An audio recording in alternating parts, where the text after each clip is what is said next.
Thank you for having me. It's been a pleasure being here. Great event. Hope to be back next year as well. Uh, and not too far from me to get to, as you can imagine. So in this talk, I don't know how many of you attended my talk yesterday, where I did an introduction to Micronaut. So that would have been valuable prior to coming to this talk. But if you haven't, hopefully you get information on how to build serverless applications with Micronaut and deploy them to different cloud providers. It's impossible to demonstrate every single cloud provider because there's many of them, and serverless has many shapes, sizes, forms, implementations. But hopefully we have fun doing a demo, and you get to take away some interesting knowledge about what you can do with Micronaut and GraalVM. So a brief introduction to Micronaut.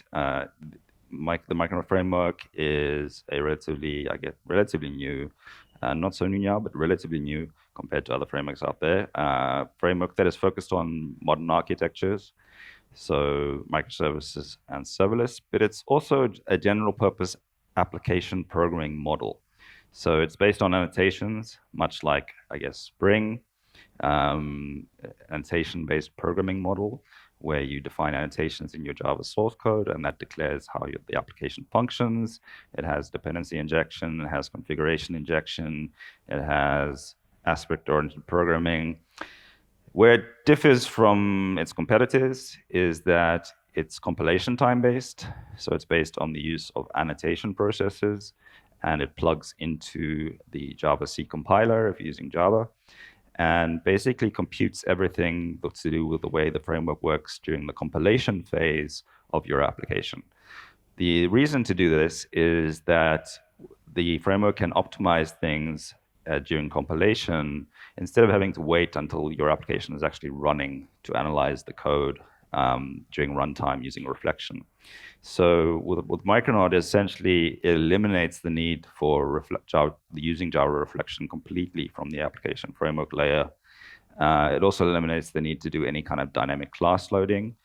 So if you've ever experienced like hard to debug class loading bugs in the framework you're using or in the tools you're using where class loaders are not working, those are never an issue with Micronaut because there's no like dynamic class loading. It's just the system class loader. Everything is wired together statically, and it has an HTTP client and server based on the Netty IO toolkit. But it also supports a lot of different runtimes.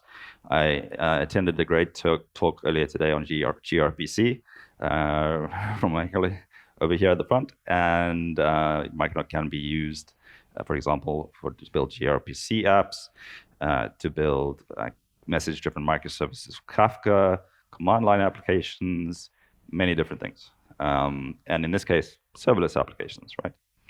So GraalVM is a relatively new as well, virtual machine out of Oracle Labs. It has a lot of different components to it. For example, when used with the regular Java virtual machine, it replaces the JIT and is able to improve application efficiency. You have large companies who have moved to GraalVM on the regular Java virtual machine to take advantage of the replacement JIT. It's also able to, and probably what it's most well known for nowadays, or where the largest amount of hype exists, is that it's able to compile Java applications into a self-contained native executables specific to the environment that you're building for. So you can build a native image essentially for Linux or Mac or Windows, specific for the environment. And the benefit of that is you get a much more efficient application in terms of startup time and memory usage. So, but in addition to that, it also includes things like Truffle, which is a language framework for building other languages. And there are implementations on top of GraalVM for JavaScript, for Python, for Ruby, and many other different languages. It's really a very broad set of technologies and an amazing research project out of Oracle Labs. And I'm privileged to work with the GraalVM team and watch all the amazing things that they do. So let's talk about Micronaut and serverless. So, serverless has general buzzword, has lots of different meanings, lots of different implementations. But in general, I think for me, when I think about serverless, I just think about scale to zero, right? So obviously there's still servers. Nobody's fooling anybody. There are servers out there, and they scale your application workloads to zero when your application is not being used. You're not being billed for it. The billing model is different. And there are a lot of different serverless platforms. Most famously, probably Lambda on AWS. Oracle Function is a more recent addition and part of Oracle Cloud. And Micronaut integrates with all of the different popular cloud platforms at different levels. So we have great support for Lambda. We have great support for Google Cloud Function and Google Cloud Run.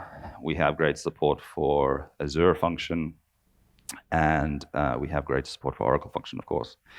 And we have support both for writing lower level functions. So that means functions that work directly with the APIs of the cloud, because one of the primary uses of serverless is, for example, to respond to cloud events. So, for example, an event where somebody places something in an object storage bucket, and you want to listen to that event and then trigger a function.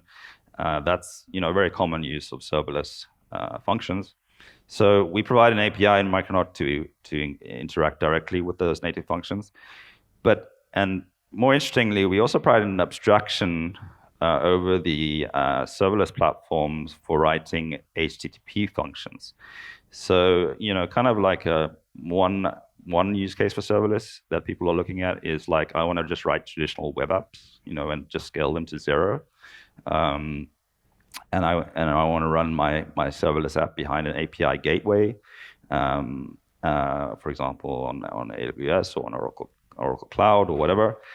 And I want to be able to deploy that to a kind of multi-cloud scenario on different scenarios. So, and I think when you write web APIs and you deploy them serverlessly, they're quite possibly more sensitive to the cold start problem, right? Because you have a UI that's going to be waiting for the serverless application to become available. So what is the cold start problem? Well, obviously every serverless platform, like I said, they typically scale to zero. And there are ways where you can pay to have always on instances that are always there and not scale to zero. But essentially, you have this model where the first request after a while that comes in is going to spin up the infrastructure and execute my code.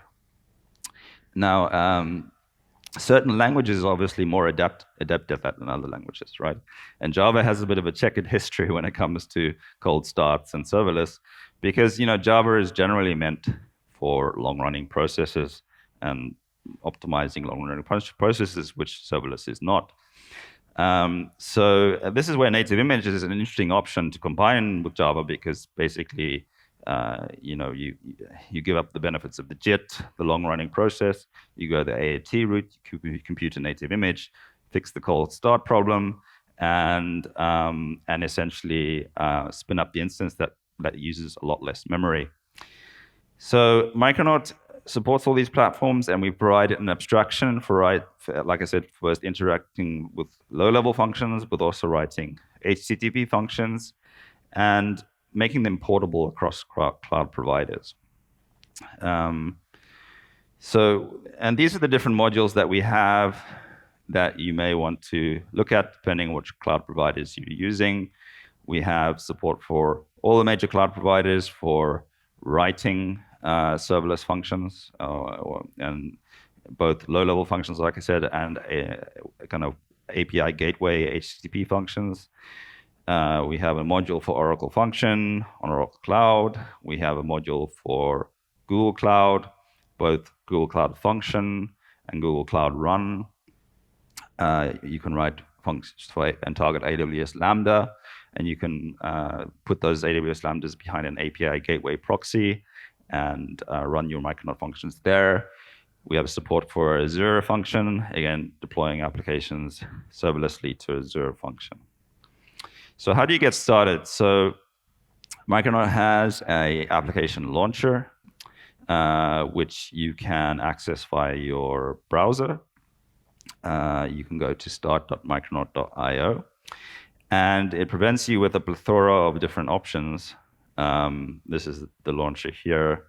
I can make it a little bit bigger. But basically, this is start.micronaut.io. You get presented with UI. I want to build my app.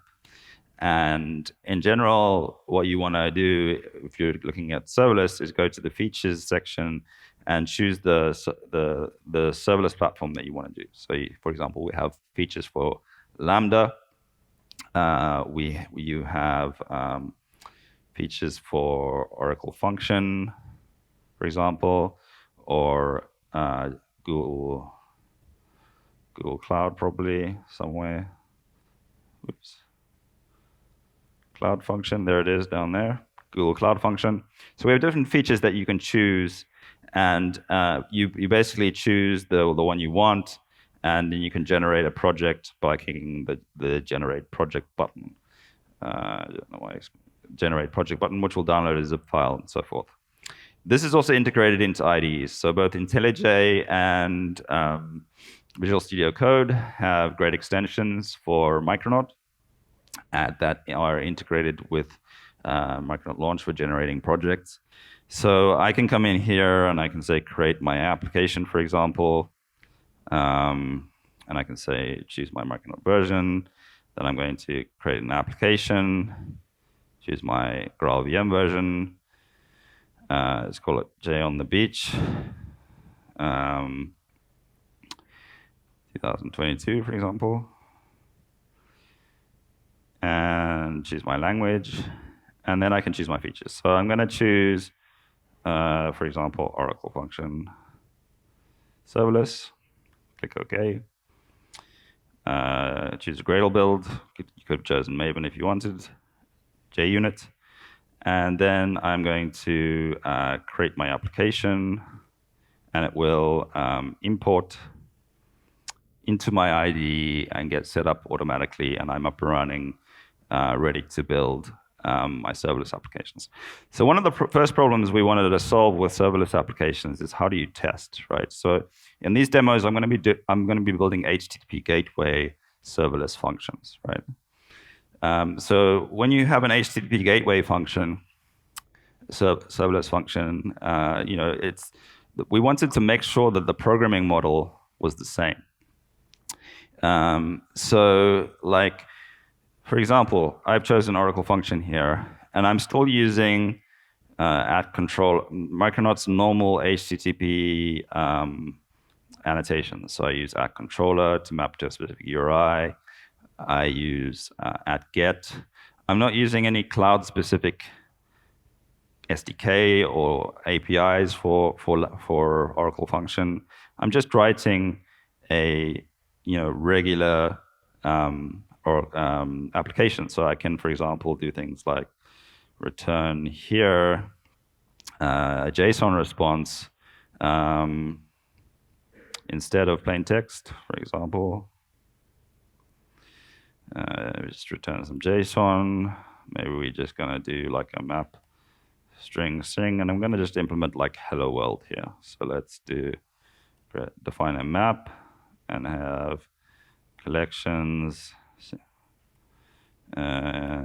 singleton map. Is it singleton map? Yeah. Message hello from J on the beach. So just outputting a single JSON key, a single JSON message, basically like a hello world function, right? So now, like, one of the things we did with Micronaut is, because when you move to serverless, suddenly you have this like you don't have like normal servers, but from a development model perspective, it's still nice to be able to like run your function and test your function as if it was a regular application, like without having to do anything special. So I can actually do that. And if I run my application from the UI here, if I test my application from the UI, we actually built emulators so that I can run tests. And what it does, if you essentially look in there, is that we actually spin up. We've implemented using Jetty, in fact, kind of like pretend local servers that you can use to test your application and build your application as if you were running them in the cloud, right? And you can set up the local SDK access if you're going to need access to the cloud SDK you're using to inject components into your application or your database, whatever. And I can keep my programming model exactly the same, right? I'm still using a regular Micronaut test. I'm still using all the different,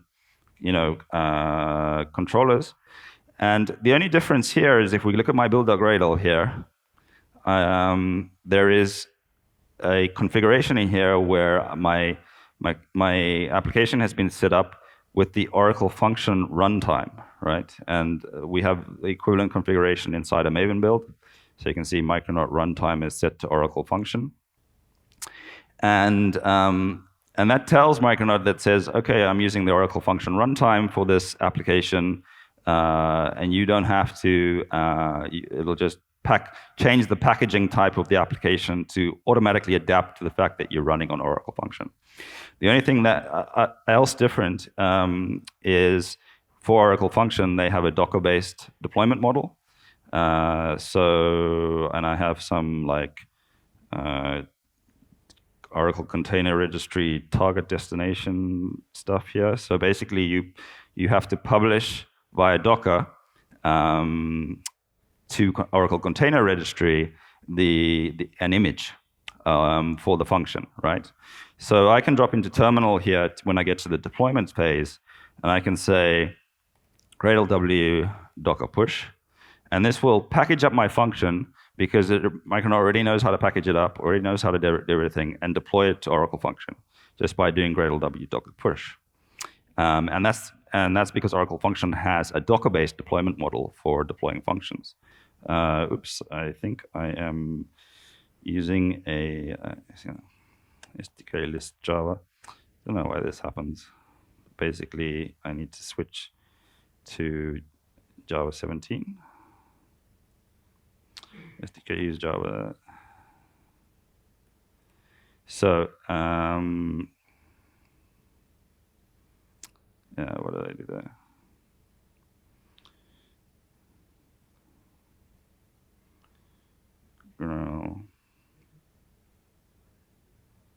Okay, SDK use Java. There we go. Okay, so now if I do Gradle W Docker push, it'll basically upload the application to Oracle Container Registry, and I can deploy it as a serverless application by connecting up the function, and it's simple to go. So how do I take the same application without making any changes, without doing anything, and deploy it to AWS Lambda, right? So with Lambda, all you do in here is you come in here and you say, I'm going to switch my Micronaut runtime to Lambda, right? So I've switched the Micronaut runtime to Lambda, and now if I run this application, again we get a different setup. We basically get a Jetty server again that simulates AWS using the basically proxying Jetty requests to the AWS Lambda container handler, which we have built in part of Micronaut. And I can package my application into a AWS Lambda. So for example, I can do, I can basically just assemble it. I can say, and the packaging format is, so I can do Gradle W assemble to build a jar file. And this will package up my Lambda as a jar file which is deployable to AWS Lambda. So I can go to the AWS Lambda console, and I have created some backups here because I'm not like hugely confident when it comes to the always availability of internet and Wi-Fi and that kind of thing. So there are some backup examples here, but basically now I'm ready to create my functions. So I can say create function from scratch, and this is we're gonna call this on the beach 2022, and this is JIT mode. And we're going to choose the Lambda Java 11 runtime, right? And we're going to choose an existing role for execution. So we're going to do Lambda basic execution. And we're going to create a function, right? There we go. There's my Lambda. Now we're going to upload it from my jar file. So I'm going to do upload, and I'm going to say, let's go to J on the beach, demo, build, the thing that I just built there. And we're going to upload it to Lambda, save it up there, and there we go. My function is deployed. Now the only other thing we have to do is change the handler. So the default when you create like a hello world, it just like sets up the handler like that. So there's a specific handler that you have to use when you use Micronaut. So we're going to switch it out to use that specific handler. It's called Micronaut Lambda handler. This is part of the documentation, and I'll give you references to guides on how to do this. But basically, you point to Micronaut Lambda handler. And now I'm like ready to test my function. So I can go to the test section here, and I can say I'm going to create a test request in here, and I'm going to use API Gateway Proxy and to basically proxy my requests to my Lambda. So let's do path. It's going to be something like this. HTTP method is going to be a GET request. And it's going to be J on the beach 2022. That I believe was the path. Let me just double check that.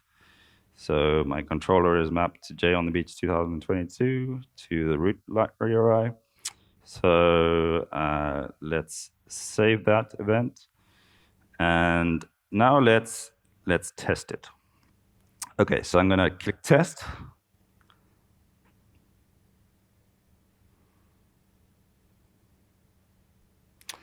And that failed for some reason. So yeah, I do not want to use. I'm using the Java 11 runtime, and I am packaging for Java 17. Okay, so that's a common mistake there. So let's come back in here, go back down to Java 11, and repackage this guy. Okay. Well, let's just do a clean package. Live demos, eh? You would do them. So let's repackage them. And now we need to go back to my code, upload my jar file, which is going to be rebuilt. It's been rebuilt there. Okay, upload it, save it. Okay, let's try and test it again. Let's see, test. Okay, there we go. So, first point to be made here is this is the JIT version of the application, clearly, right? This is the Java version, yeah.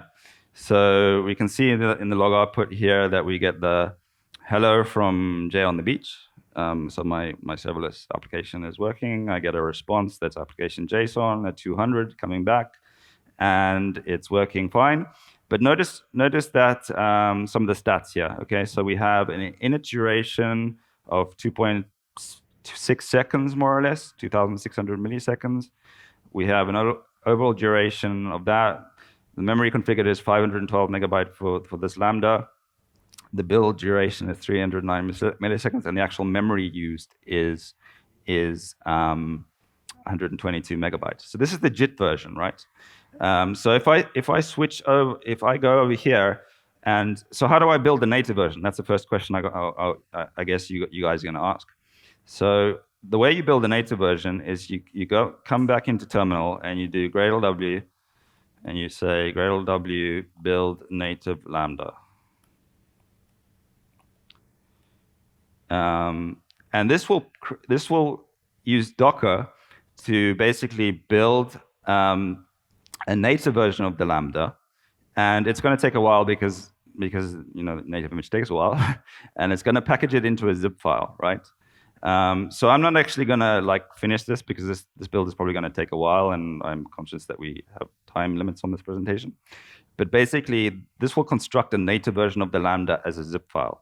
And I have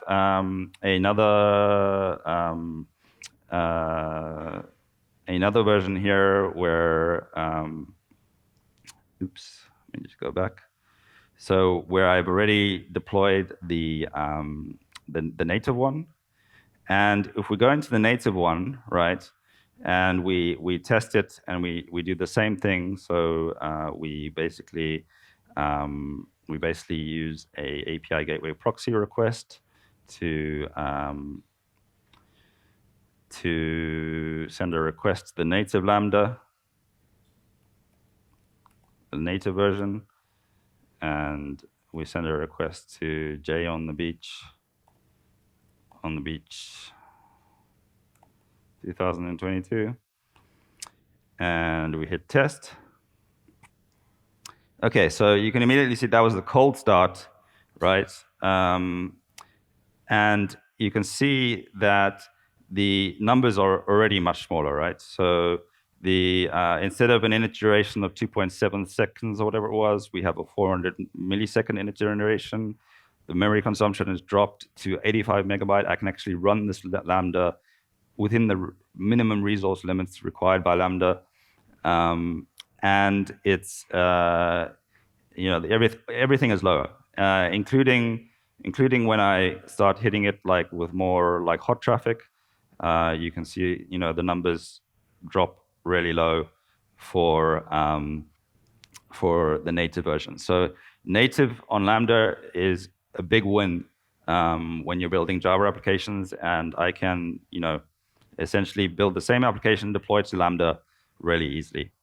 Now, and the same thing with Oracle Functions. So with Oracle Function, the arrangement is slightly different. So with Oracle Function, I remember, if you remember earlier that you push up a Docker container, and you have what's called in the Oracle Function menu, you have an area for functions, which is where I'm at right now.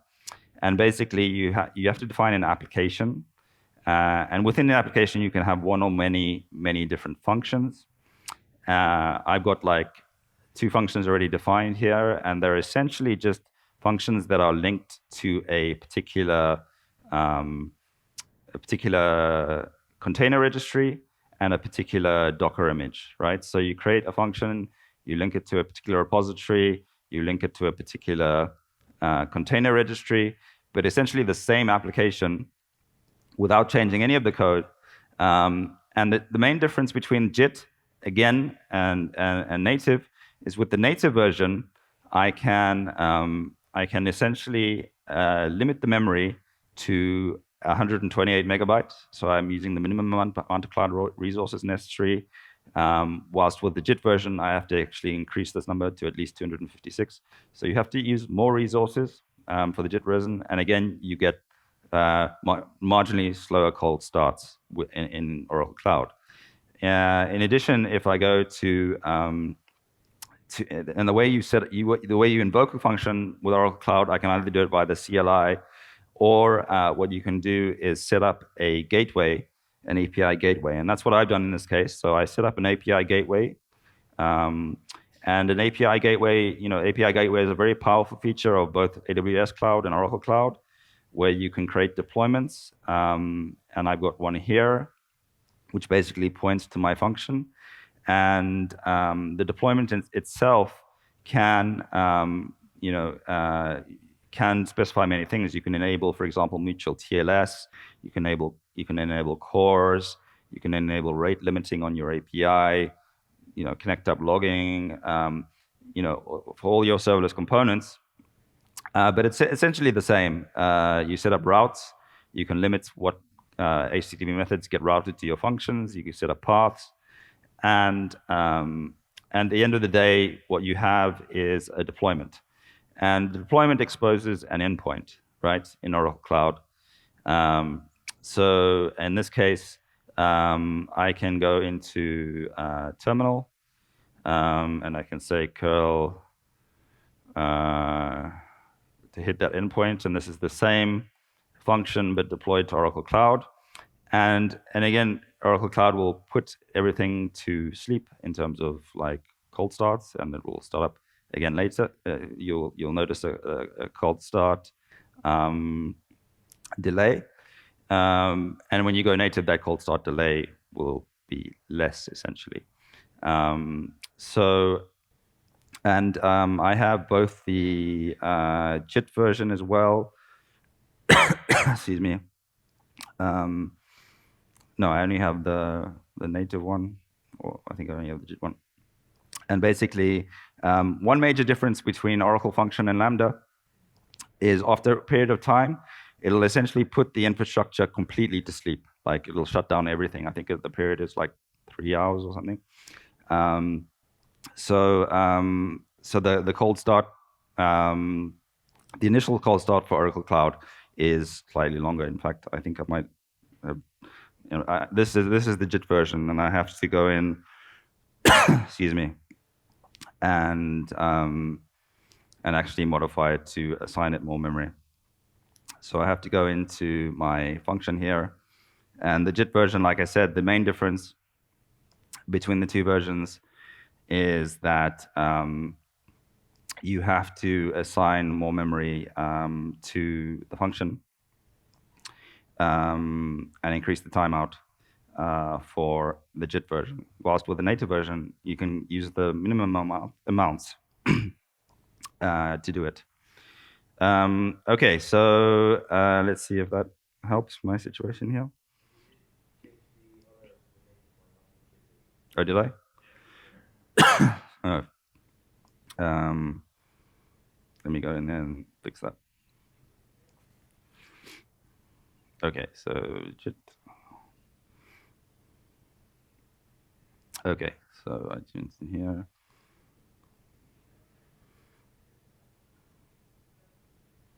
Okay, I think it's already got the.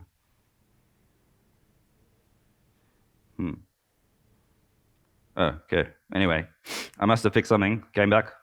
So the demo worked. Okay, so I've essentially taken the same application. I haven't made any code changes to it.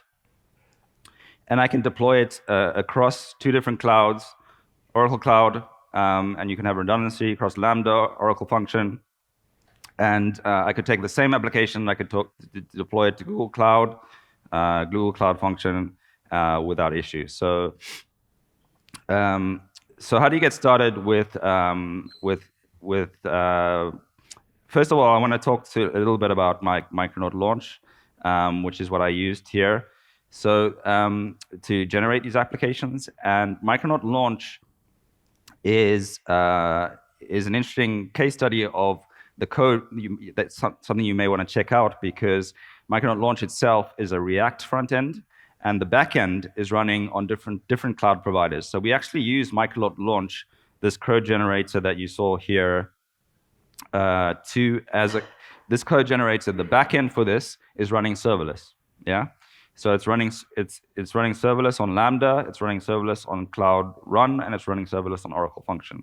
And this is a much larger application, right? The application is several hundred classes rather than just the hello world. And it has a GitHub Actions pipeline that continuously deploys it to Google Cloud Run, to AWS Lambda, to Azure Function, and we use it as a test bed to prove Micronaut's functionality is working correctly, and it's a much larger, more comprehensive application than I have time to demo in this kind of hello world demonstration. So it's a really interesting, and of course it's open source, so you can grab the code at GitHub. You can see how we build continuously native images, how we deploy them continuously to Lambda, how we deploy them, everything. So great sample reference application for this talk. much better than this little Hello World demo that I did.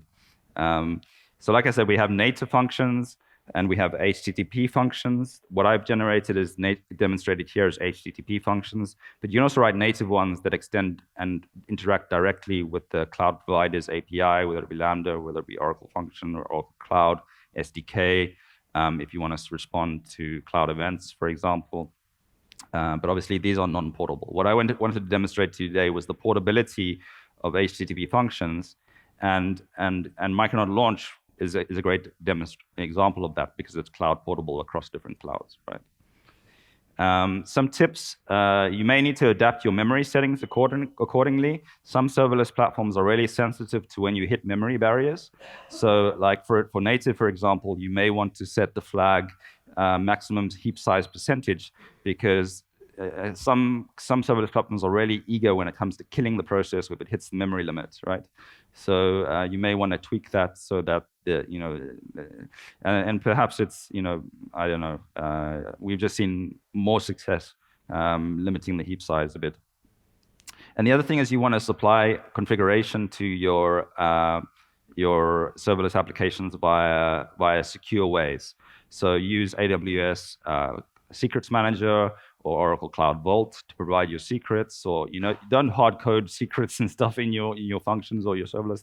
Externalize them, and we have great support for that. Doing that in Micronaut, we have support for Oracle Cloud Vault, we have support for Google Cloud Secret Manager, we have support for AWS Secret Manager.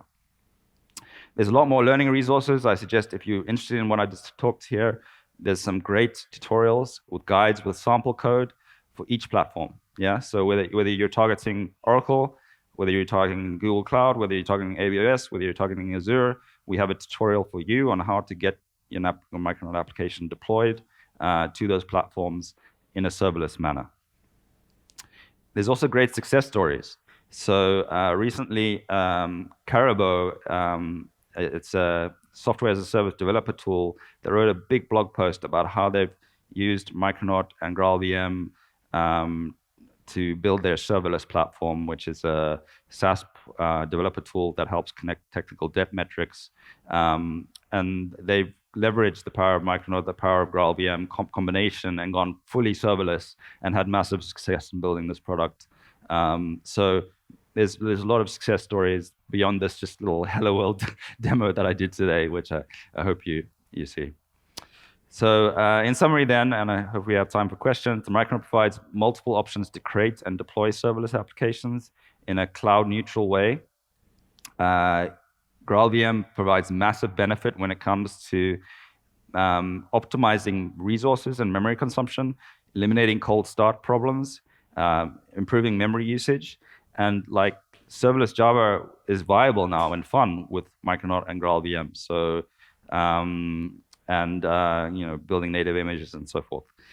Once again, I want to point out before we go to questions that do visit us at the Oracle booth. There's some free resources and giveaways there. Scan the QR code and come connect with us. I'll be there briefly now. And I hope that you enjoyed the talk. If we have time for questions, feel free to raise your hand. Thank you.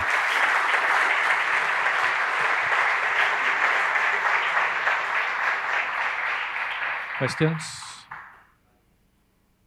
from the audience? Graeme, I have one question regarding the measurements. I mean, I think it's nice to be able to reduce the memory of the Lambda functions to 128 meg. Unfortunately, that also means you reduce the CPU allocated to the functions. And in terms of pricing, it's sometimes better or usually better to kind of increase the memory so it gets more CPU so that it runs faster. Yeah. Have you done any benchmarking maybe, or have you got any experience? Is 128 really always the best for Micronaut? What I can say is with native image, this impact on CPU is because native image is able to execute in such a much more efficient way and use less memory. It puts less strain on the CPU in general. The CPU resources than it does to spin up a whole virtual machine, right? Because the virtual machine has to warm up, and before it becomes efficient, it has to, whilst the native image is already warm, right? It's already ready to go, right? So you actually need less CPU Now, if it was a long-running process, that argument might change, right? It's a long-running process. Virtual machine has time to JIT, to optimize, to improve, and probably beat the native image hands down over time, right? But the native image does improve that aspect as well in terms of the CPU requirements for the function. All right. Yeah. Thanks.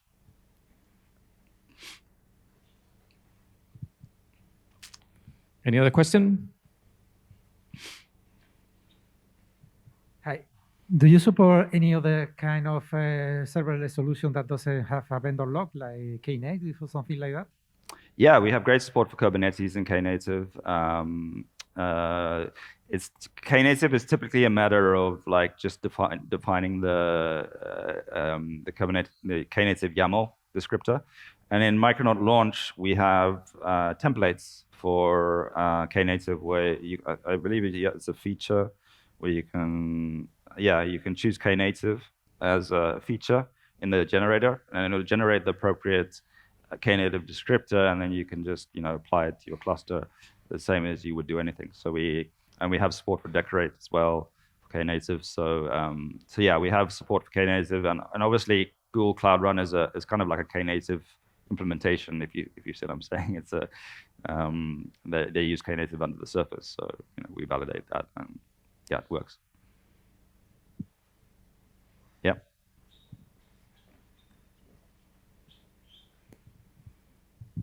Thank you. Hello. So one of the good practices with AWS Lambdas is when you're using Java and running it, you can have basically a cached Lambda, or since the JVM needs to start, you can cache some of your data in the JVM and reuse it, so that when you run again, you can use the state that's in that JVM. It's not something that they intended to do, but that's something that's happening, and that's one of the good practices. So my question to you is, do you know, is this the same case when you're doing the native? Yeah, native is slightly different. They work completely differently in reality. Like I know what you're talking about because we worked a lot with the AWS guys. In fact, one of the AWS guys is on the technical board of directors for the Micronaut Foundation, and we worked a lot to do as much work during the initialization phase of the Java Lambda to set it up, so that state is fixed, so that the next time it's used, it's faster and more efficient, and it has this model where it kind of like allocates more CPU to initialization, and then less to execution, and depending how you configure it, obviously. But with native, it's completely different. They have this custom runtimes infrastructure where you basically have to write this like poll loop where you poll like this internal API. So you provide like a bootstrap bash script that spins up and it's like a main method that loops asking for events. Give me an event, give me an event, give me an event, give me an event. Oh, I got an event. Okay, now process it. Give me an event, give me an event. Oh, I got an event, now process it. So the actual model is like completely different to the Java one, right? But they seem to have been able to make it like as quick to execute as once it's like warm as the Java one. So it was also recently they changed their billing model to be 10 millisecond based as well. So as you can see, when I was executing it hot, it was like under 10 milliseconds to execute. So the model and the architecture is very different, but I don't know. There doesn't seem to be the same structure as the Java implementation. Thank you. Okay, so we are probably hungry. A big clap, please. Thank you.